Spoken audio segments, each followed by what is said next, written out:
Oh, look, it's great to see the green light after more than 18 months of waiting. These students have been so patient, studying online, at home, a long way from their colleagues in Australia. We couldn't be more pleased. It's next week. Are universities ready for this in the new year? Look, universities have been preparing almost since the start of COVID to welcome students back. We've had pilot plans going backwards, forwards. There will need to be some very rapid action in visa processing. There'll also need to be some rapid action just as we hit the last kind of final hurdles here. And government will need to work out how to make sure they're assessing the vaccine when students get into the country. If you've got an electronic piece of evidence, that's fine, but we're presuming and hoping that all those processes really are sorted out. So when the students hit Australian soil with their TGA-approved vaccine, that we'll be able to get them back on campus into good accommodation quickly. Is the timing enough to capture all the students for next year? Could they have made other plans?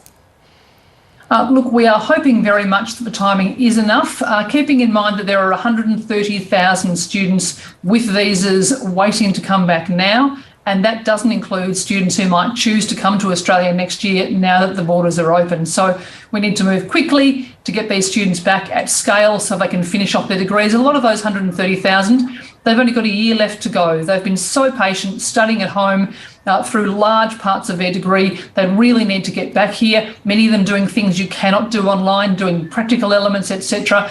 So it really is a duty that falls on us to get our processes as slick as they can possibly be, get the visa processing moving as quickly as we possibly can so we can welcome these students back where they belong in the classroom with their friends. So looking to first semester 2022, what does it look like at university for international and domestic students? Is it back to face-to-face learning, back to normal, or will it be a combination?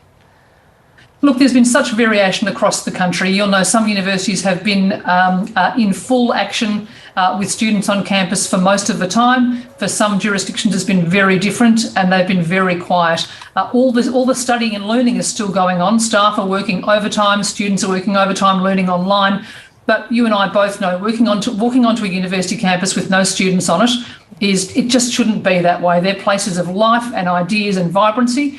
So what we hope, if the vaccination rates continue the same, if we get these processes for international student return absolutely right, they'll be back being the vibrant, fabulous places they are. We've got some hurdles still to go. We need to really make sure we can get people in numbers and quickly and efficiently because the numbers aren't small. And it's not just students, it's the skilled migrants and people who really do fill important workforce positions at the same time. So there's a big job ahead, but a very important job to get right. What are enrolments looking like? Look, international students have stuck really well. We do know there are some issues though, commencements. So the starting students have dropped by 40%. That is a gap we have to work very hard to make up. Students have lots of options. They can go to very good other countries. They can go to the UK, the US and Canada, and those countries have been competing vigorously with Australia for a long time, but with their borders not closed like ours, they are a very attractive option. What I would say directly to international students, and many of them really know this and they know this in their hearts, is that all the reasons that they wanted to come to Australia are the same. So they come here because we have magnificent universities, a really world-class system, but also the second, very close second reason is we're a really safe location and a really welcoming location. And with vaccine levels where they are now in Australia, on average, we are even safer than we were previously. So if you're an international student and you're considering your options, the borders, we now have very good news on the borders. We are very COVID safe. We are really keen to see you back.